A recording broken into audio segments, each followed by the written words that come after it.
held at the Roosevelt Administrative Offices, 6:30 p.m., September 12, 2016. Jeff, would you call the roll, please? Mr. Blowers? Here. Mr. Carr? Here. Ms. Dickham? Here. Mr. Weber? Here. Mr. Blind? Here. We have a quorum of 5. We'll now stand for the Pledge of Allegiance. I pledge allegiance to the flag of the United States of America and to the republic for which it stands, one nation, under God, indivisible, with liberty and justice for all.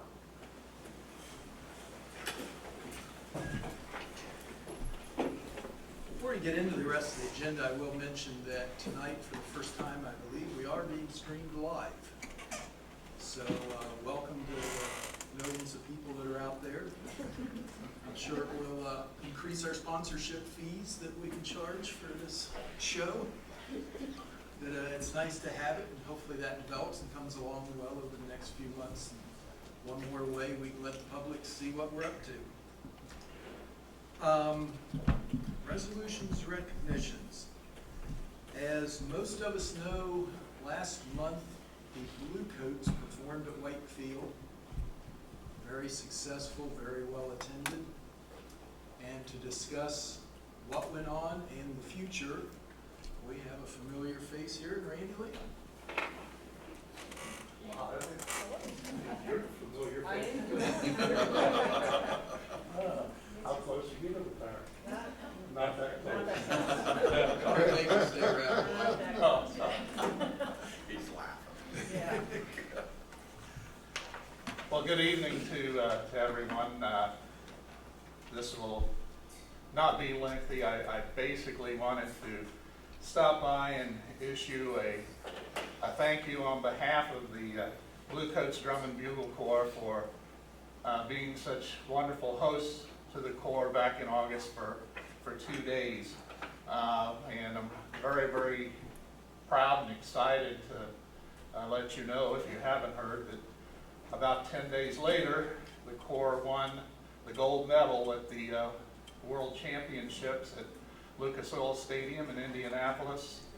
There were 38 drum corps, and they do it prelim, semifinals, and finals. And the Blue Coats took first place all 3 nights and won against a corps from California called the Blue Devils, as if I didn't have enough reason not to like that but they're sort of the Yankees of drum corps. They've won the world championship, I think, 17 times since DCI got started back in the early 70s. And so we were really thrilled to have them finish second to us for a change. And actually, the time we spent at Newark was extremely beneficial. I think we did a show on Monday night before coming to Newark in West Virginia, and then rehearsed, very intense rehearsal for a couple of days, and then went to Philadelphia and raised our score by like 2.5 points. And this is an activity where, well, to give you an example, we won the gold medal by 0.4 of a point. So tenths of a point are the medium of increments of improvement. So things worked out well for us.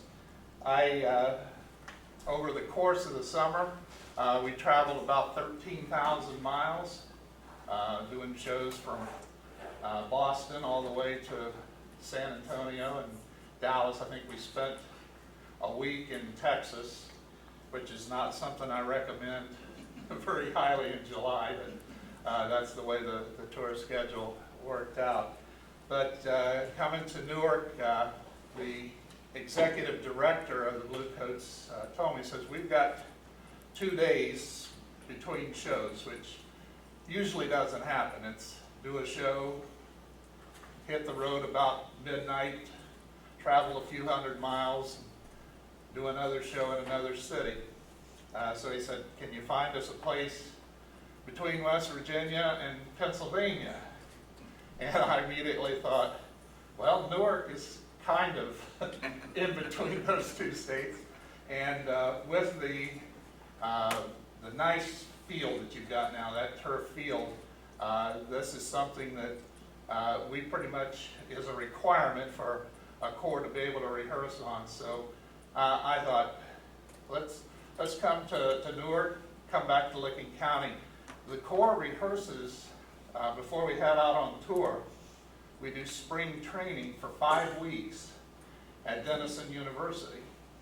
And so it's kind of nice here towards the end of the tour to come back to Licking County. And I had told the director, I said, let's open up the second night that we're there for the community, for the kids in the Newark band, and anyone that might want to see the Bluecoats. And we had such great cooperation. I especially want to thank Jeff Quackenbush and Tom Bowman, and then Lee Auer, Diana Whiteman, and the Newark Band Boosters. We talked about opening that up and inviting the community, and I told the head director, we might get 50 people, we might get 500 people. Well, those of you who were there, we ended up with over 2,000. And I think, from what I understand, from the donations that we asked the people to make, and the band boosters doing their concession stand, and I think they made a couple $1,000s toward some much needed new uniforms that I had the pleasure of designing and purchasing the current uniform 20 some years ago. So hopefully those new uniforms won't be too far down the road. But anyway, thank you very much. It is, I think we had 5 different high school bands end up showing up, and I've since heard from several other directors saying, we heard about what happened at Newark, and if you do it again, we want to bring our bands. And I said, well, you better get there early, because I have a feeling that 2,000, we're going to fill up the 2,500 seats if we do it again. The director is certainly interested in doing that. It all depends on the tour schedule. He probably would not consider coming to Newark from Alabama, and our next show's in Arkansas type thing. But if it works out, we'd love to do it, and we appreciate it very much. And thank you for the hospitality and the wonderful facilities. Yeah, thanks. Thank you.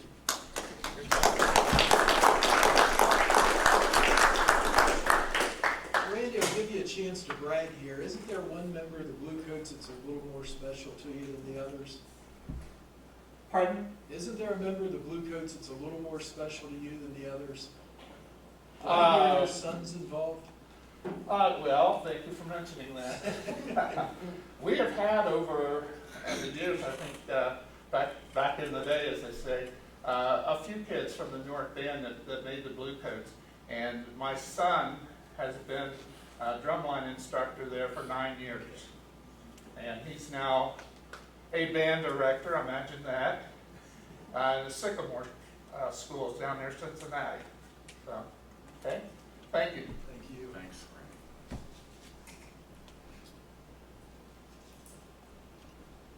Okay, we'll move on to special reports. Sept, do you want to introduce her? You know more about Oh, her? no, I was chuckling because she came in and I said, is this on TV? Time to shine. Stand up and smile there, talent gifted coordinator Stephanie Devon boys. So, Stephanie, the floor is yours. Thank you. First, I'd like to thank each of you. Thank you for initiating the development of our new gifted services at New York City Schools. Thank you for your continued support for this new gifted initiative. As an alumni, an employee, a community member, and the mother of a future Wildcat, I thank you for bringing services back to New York City Schools. So it's been an exciting start to the year. Last spring, the district hired 3 new gifted teachers. They're called Gifted Intervention Specialists, or GISs. And I'm proud to say that all 3 of the teachers came from within New York City schools. And they're now serving all 7 of our elementary schools and our 3 middle schools. Kathy Allen is a former gifted teacher and was most recently teaching at Liberty as an 8th grade teacher. She's now back at Liberty, but she's also working with the feeder schools. So she's also working with John Clem and Legend. Mary Borgia was working at McGuffey Elementary as a 5th grade teacher. She stayed with McGuffey and is now working with Wilson and Cherry Valley, the other feeder school into Wilson. And Todd DeHaas, which he was a 6th grade teacher at Liberty.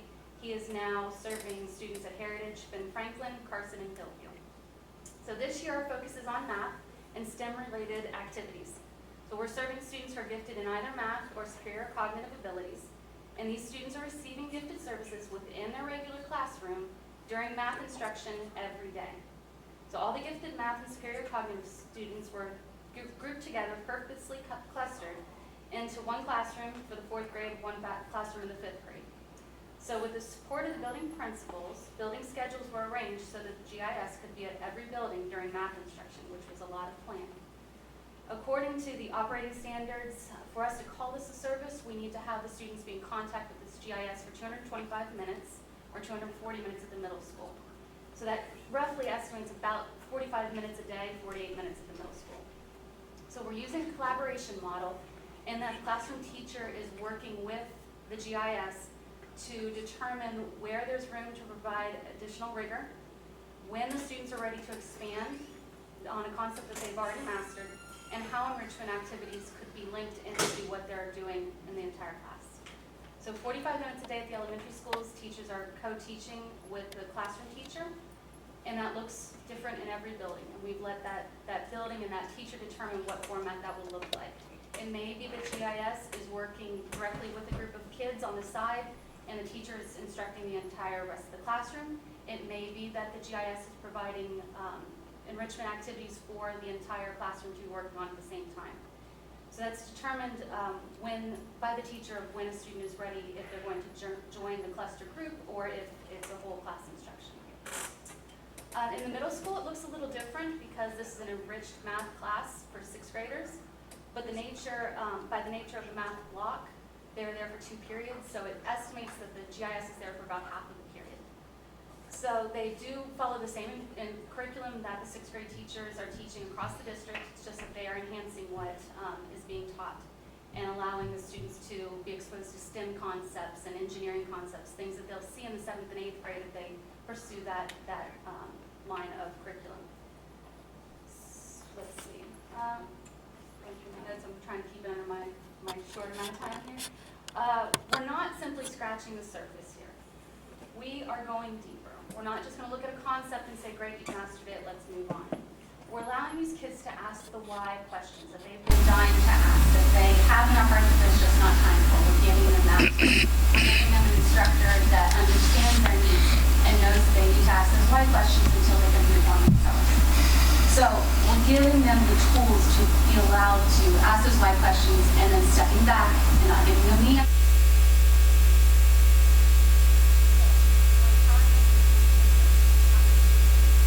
We'll be asking them to push their thinking to the next level, perhaps struggling a little bit, which is always good for every kid, so that they may, for the first time, they may not get the A and just move on to the next concept. We're asking them to work harder and to reach deeper into their understanding.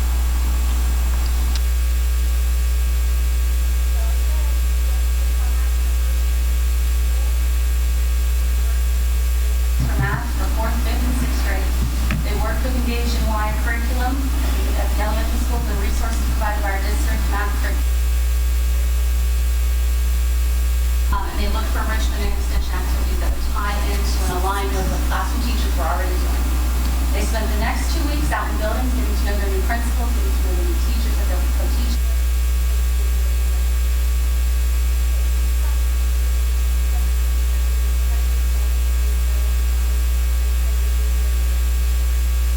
Building has been very supportive and teachers have been very welcoming. So we know we have wonderful teachers in the district, but I can't say enough about the fantastic principals that we have as well.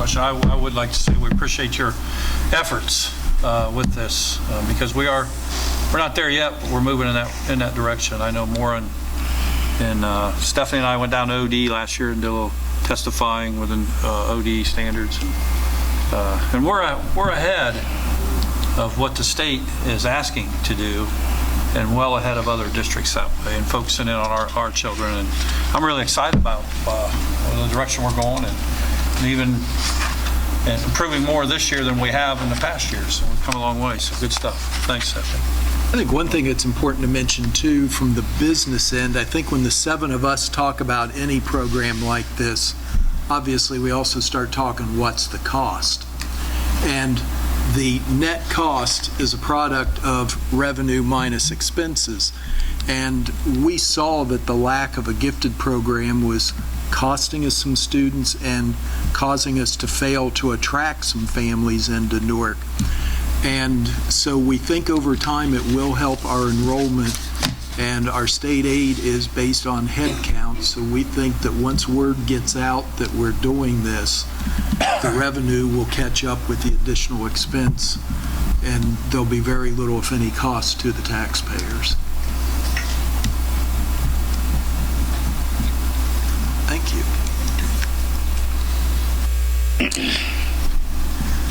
Okay, next we have communications from the floor. If anyone would like to address the board, feel free to step to the podium, give your name, your address, and Jeff will hit his timer at that point and give you 5 minutes to speak.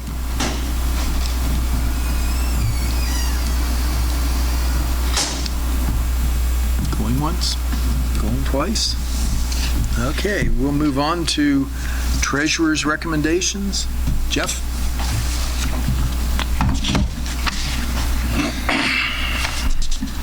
First thing I want to say is any information that I mention here or talk about here, the public is more than invited to come to my office here at the ASC and to ask any questions, and we'll supply them with any information that they have need of or desire, and we'd be happy to explain any of the numbers that we talk about tonight. Item 2A is approval of board meeting minutes.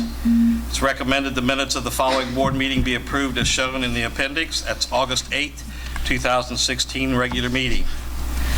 Item 2B is approval of the 5-year forecast. Each of the board members was emailed a forecast earlier last week, and they also have a copy tonight in their hands.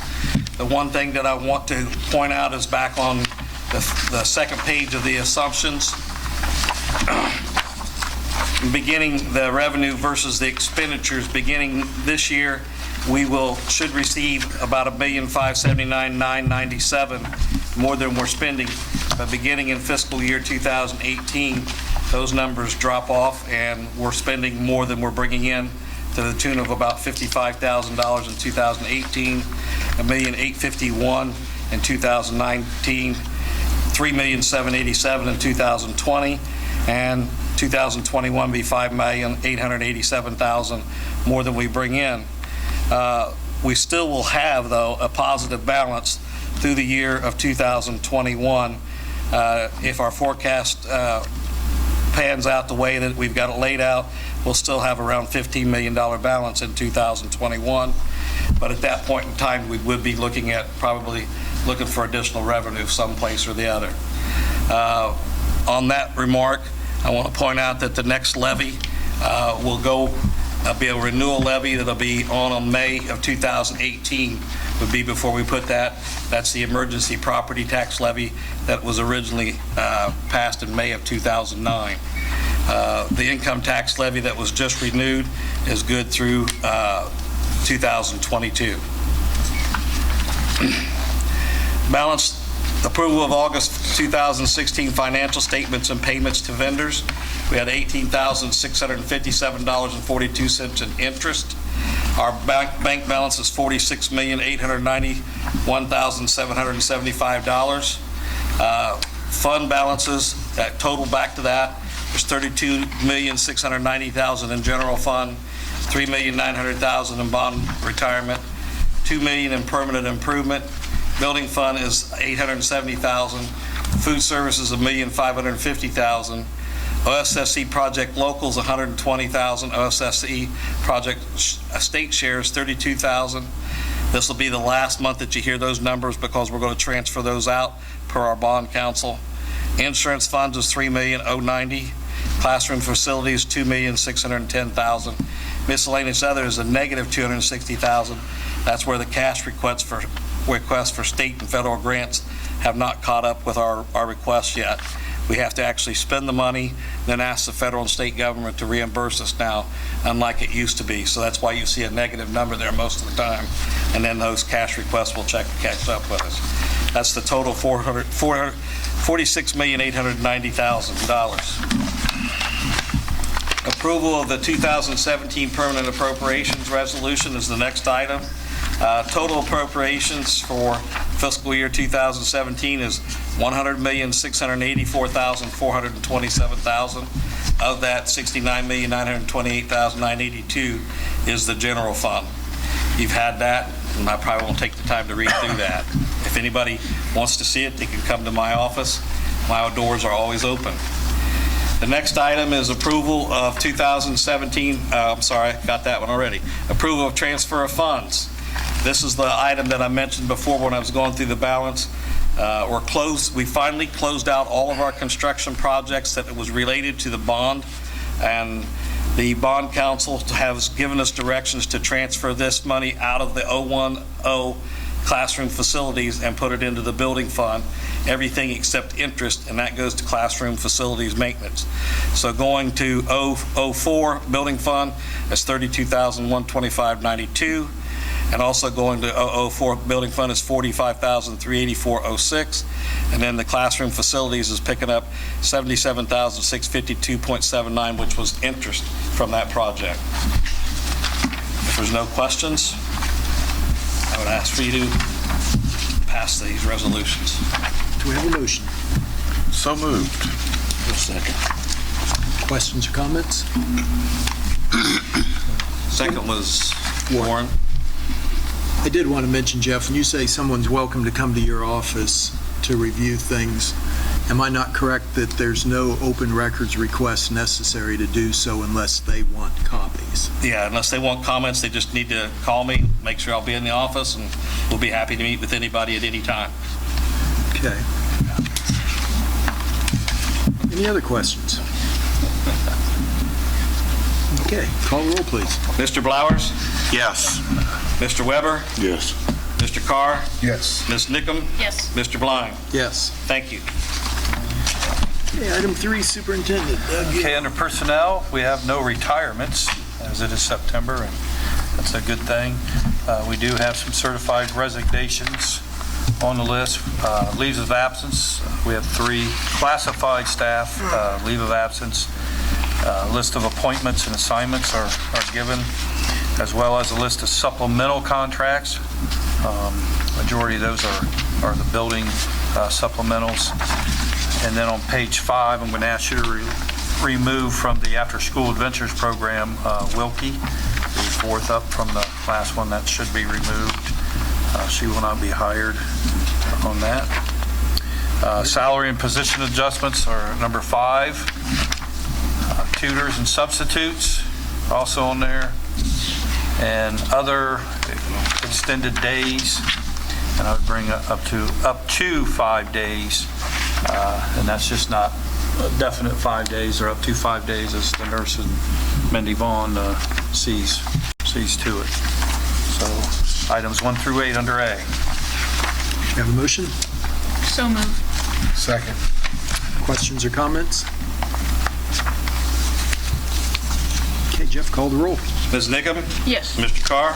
Yes. Mr. Blowers? Yes. Mr. Weber? Yes. Mr. Blind? Yes. Thank you.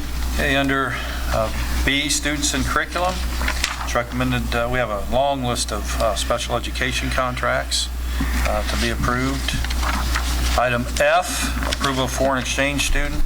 We have 1 student from Spain and 1 from Brazil, so we have 2 of them. Both will live with the Shoemake family there, and again, we make sure that, and we're fine here, that they have a very good knowledge of the English language and can speak it and understand it, because then if they don't, it causes undue stress on. Do they onto the play staff. basketball? I hope not, for living with JR. No, I don't know anything about that, so I can't answer that, but soccer? Okay, yeah, okay, good. We have Carlos playing soccer, so that even might be a bigger plant than a basketball player. There. Item G, gifts. I want to point out, and I know all of us in the district and in this room appreciate the Angels of 1989, and they spoke to the board about setting up that account a year or so ago. And this $200 that they're donating, we just seem to have a problem sometime when a family comes through the door and enrolling in a district and can't find birth certificates and those type of documents that cost money. And so the Angels graciously donated $200 to take care of those kind of families, just like they set it up for. So it's wonderful. And then we appreciate St. Francis School, $350 to Carson Elementary for a summer reading program. So items B and C. Have a motion? So moved. I'll second. Questions or comments? Okay, Jeff, call the roll, please. Mr. Blowers? Yes. Mr. Carr? Yes. Ms. Nickum? Yes. Mr. Weber? Yes. Mr. Blind? Yes. Thank you. Okay, the part of the meeting I so dearly love. It is recommended the Board of Education announce its intent to adopt the following policies as shown in the appendix. An announcement be made that these policies will be available to the board, staff, and public for inspection in the Office of the Superintendent of Schools from September 13, 2016 through October 10, 2016. From the Personnel Committee, File 3113, Conflict of Interest Professional Staff, File 4113, Conflict of Interest Classified Staff. From the Finance Committee, File 6110, Federal Funds, File 6111, Internal Controls, File 6112, Cash Management of Grants, File 6114, Cost Principles, Spending of Federal Funds, File 6116, Time and Effort Reporting, File 6325, Procurement of Federal Grants and Funds, and File 7310, Disposition of Surplus Property. Again, that is just a notice of intent to adopt, so there's no vote required on that tonight. Under B, adoption of board policies, it is recommended the Board of Education adopt policies listed below as shown in the appendix and as announced at the August 8, 2016 meeting of the Board of Education. From the Personnel Committee, File 4162, Drug and Alcohol Testing of CDL license holders. Can I ask, we vote on that one separately? It is separate. It is separate. There's no vote required on the others. Okay, gotcha. So, do we have a motion on this one?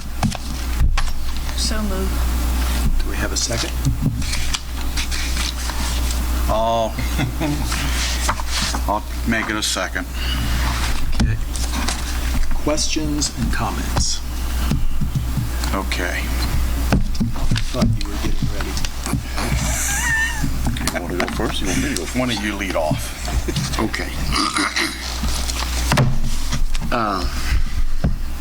I've talked with Doug and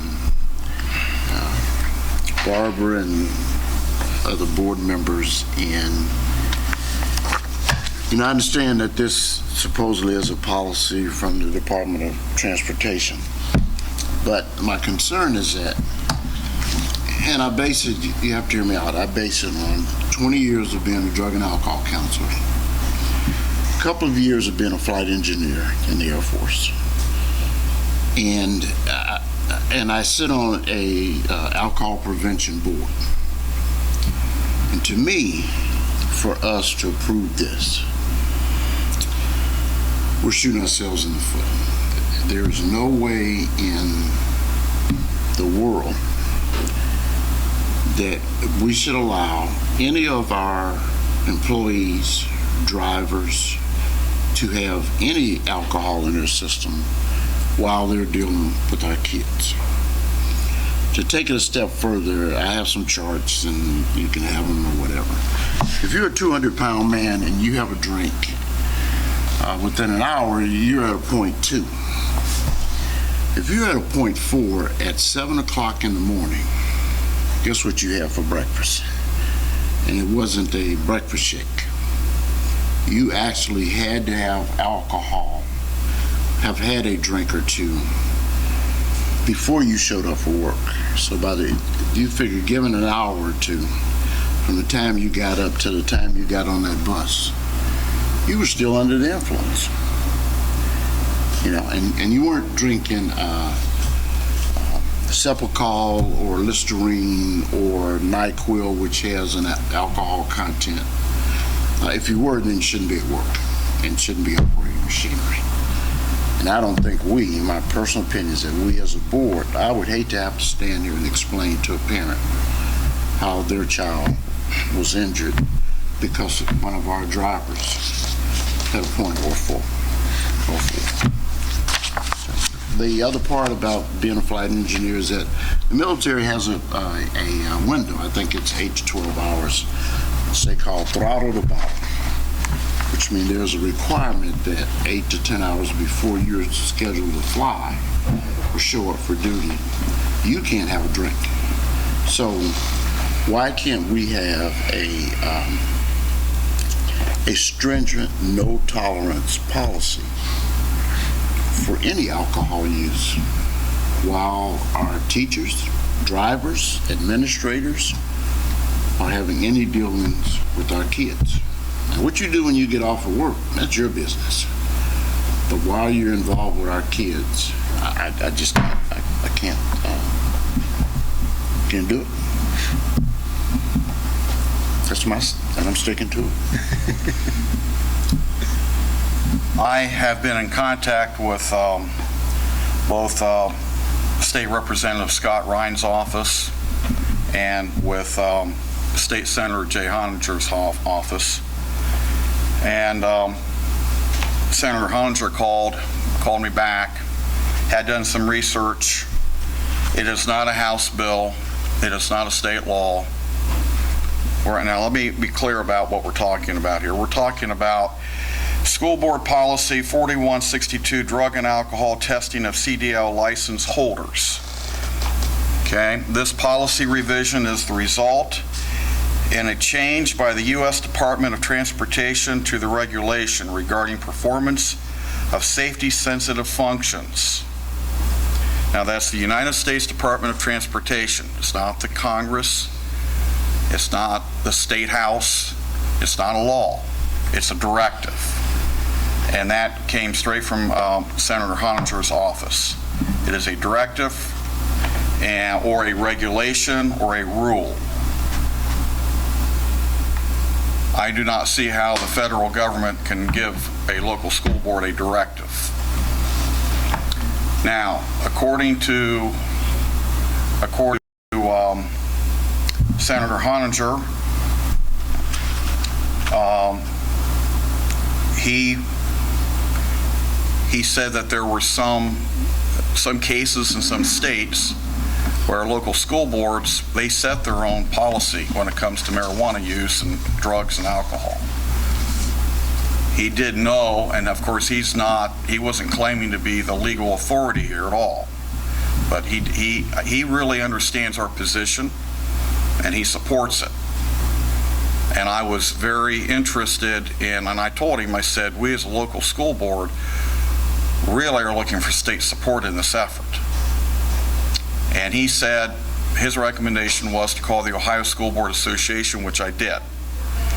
And I called Sarah Clark's office. I have not heard back yet. I left a message. I've been calling for a while. I left the message that we have to vote on this tonight. And as of right now, I am one board member who will be voting no on this.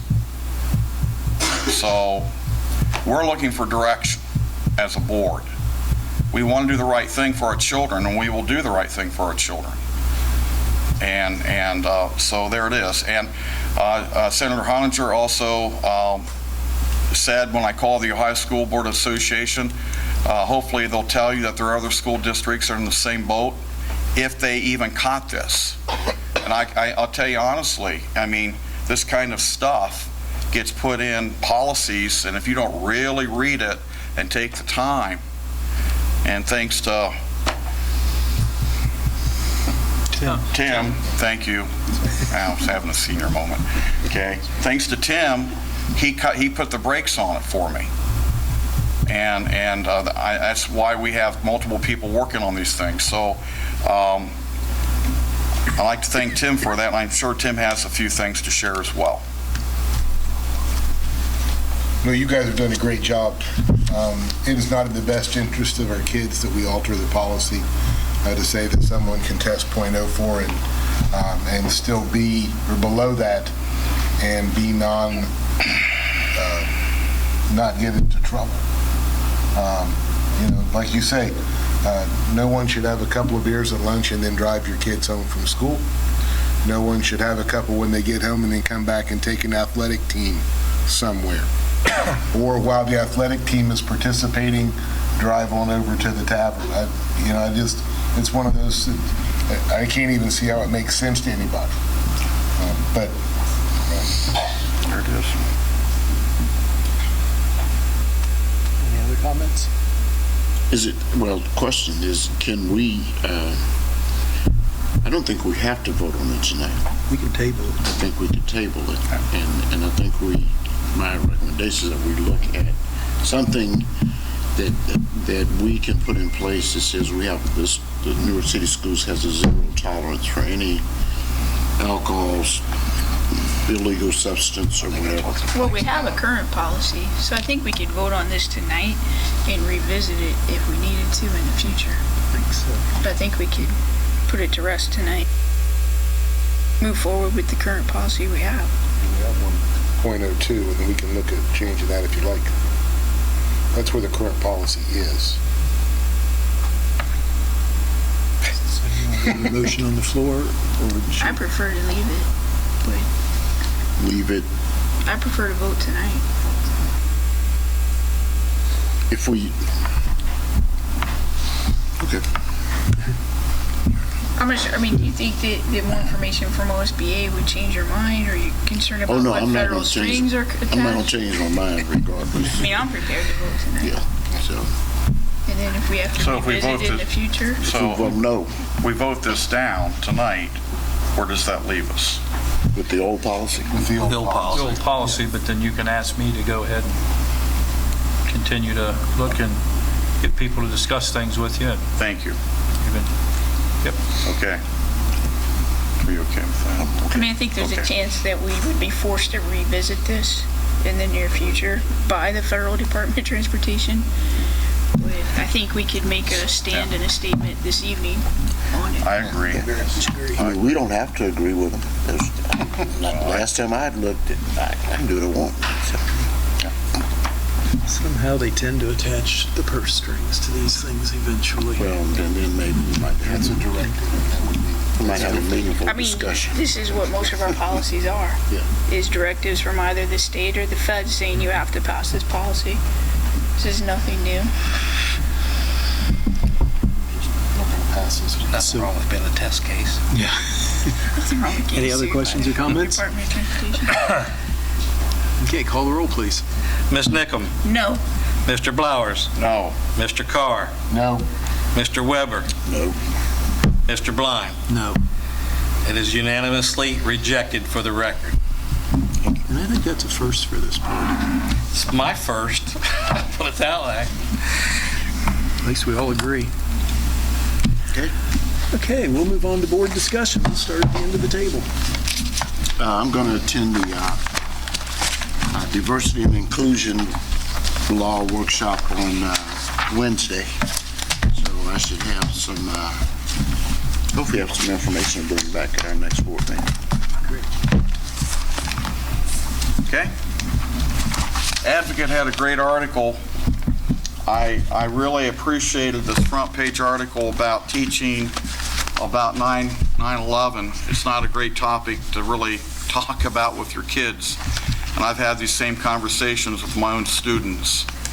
But it's good to know that we are addressing these issues with our children.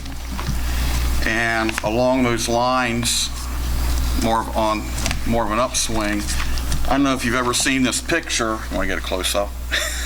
Okay. All right. This is a picture by Nancy Bell of St. Louisville, and I saw it down at the Canal Market one night, and they were in small postcards, and I said, boy, it'd be nice to have a big copy of this. She made this for me. And I like this picture because it shows children saying the Pledge of Allegiance. And I just think it's really important that we continue to teach our children good citizenship. And I'd like to also remind people that this coming Saturday is Constitution Day, which is probably one of the least known and least recognized days of patriotic days of the year. But I hope that our teachers will recognize in the classrooms. The Constitution Day is coming up this Saturday, September 17th. Also, there's an article inside the Advocate, something about our Wildcat football team, and I'll let some of that for somebody else, but we've had a great week. This has been a great run. So there it is. Thank you. Oh, it continues to be a great time to be a cat. Local icon Randall Lamb, thank him for coming, sharing about the Blue Coats. That was an excellent adventure for the band folks, and for a lot of band folks in the area. And so we're football team doing well. There's a lot of sports. Soccer's out there. I went to my first JV golf match. They give you a golf cart, you just drive around and you watch them and you duck. And, a lot, and it's okay. It was a blast. And so we've got kids participating in all kinds of activities. The band is sounding good, and so there's a lot going on. I can't help but think there's got to be a play coming in the next month and a half or 2 months, and so they probably started working on those things. It's just a great time to be a Wildcat. And Jeff, love the forecast. Thank you for the work you do, keeping us looking good for the next 5 years. Thank you, Jeff. Yes. Yes, for your students out there, I hope your year is off to a great start. And not that this would happen at my house, but if you were an 8th grader at Liberty Middle School who told your mom your language arts homework was done, she can check that on Progress Book. Progress Book is a powerful tool for parents and students. Yeah, right on. I don't know. I heard a friend that had that problem. So no names necessary. But it's a powerful tool to check where you're at. Parents can keep an eye on things, and if you're not working as hard as you should be and you're capable of, it's never too late to get started. Good job. Jeffrey. Very nice. 7 years being treasurer here, I've been proud of a lot of moments. A lot of them come from the students, a lot of them come from the staff, some have come from the board members. But I don't know that I've ever been prouder of this board than I was 5 minutes ago. You all are doing the right thing by rejecting that directive. And I'd be proud to be the treasurer of the board that they took us on and we had to take them on in court over. Thank you for protecting our children.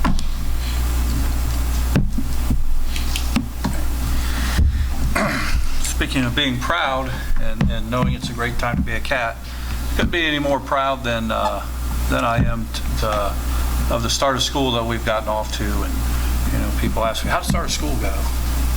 It went fantastic again. And you start thinking it should, because we have a wonderful group of administrators, staff, community members, parents, and most importantly, students. Great group of students here in the district, and And we're working really hard on our presentations in our building to be very friendly and be very customer service related. We deal with over 6,400 students and a lot of community members. And we were up at Cherry Valley on day one, and the staff had a reception for the kids. All the staff outside, pouring down rain, road closed out front, and all kind of smiles on the face, welcoming, playing music, welcome students back. And so we were really excited about all of our buildings, the way they've opened up. But I really appreciate, because that's not the work of one person or one group.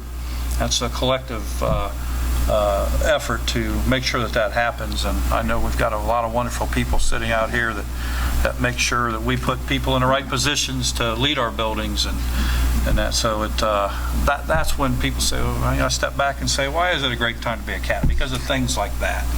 And it's not just being 3-0 in football and the marching band doing a wonderful job and those things. And lastly, we had a young man. His mom just happens to be sitting out in the crowd, but I don't want to focus on Barbara right now. I want to focus on Jed Williams, who not often that a youngster from Newark. And I always say this. I went up to the Browns preseason game when the ROTC students were out on the field, and you know, they mentioned Newark and that big end's flying out on the field. That's good for our school. It's good for our kids. It's good for our community. And when a student gets a recognition, and a national recognition from the Coles National Player of the Week Award, week 1, 8 kickoffs in the end zone, not returned, 47-yard, 43-yard. But that was a national recognition. And so that tells me that everybody on that website and on Facebook and those kind of things, Seth, we chart our Facebook stuff and see how many hits you get and all that. There are people around the country seeing a young man from Newark High School get that award. So I'm really, really proud of Jed and the work that he's done and that way, and get that national recognition. Good stuff. Whose kid is that? It's John Quackenbush and Barbara Quackenbush. So good stuff. So, anyhow, Tom. Okay, I too would like to welcome everybody, the students and the staff back. Lots and lots of activities going on right now. When we get our athletic calendar for the week, it just goes on and on and on. And I think some of the arts are starting to have their activities. So please get out and support our students. Another thing I always say every year at the beginning of the school year is reminding our parents the most important thing we do is be a parent. Please get involved in your kids' education. Read to them. Get to the classroom when they have activities. Be involved. It is the most important thing anybody can do for your child. And with that, I will accept a motion to move into executive session to consider the appointment, employment, dismissal, something stuck in my throat, discipline, promotion, demotion, or compensation of a public employee or official. We do not anticipate, although it is possible, conducting any business afterwards. Do we have such a motion, please? A second.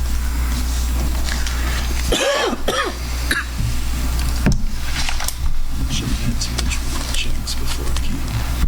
Mr. Flowers? Yes. Mr. Weber? Yes. Mr. Carr? Yes. Ms. Nickum? Yes. Mr. Blind? Yes. Going to the executive session at 7:20.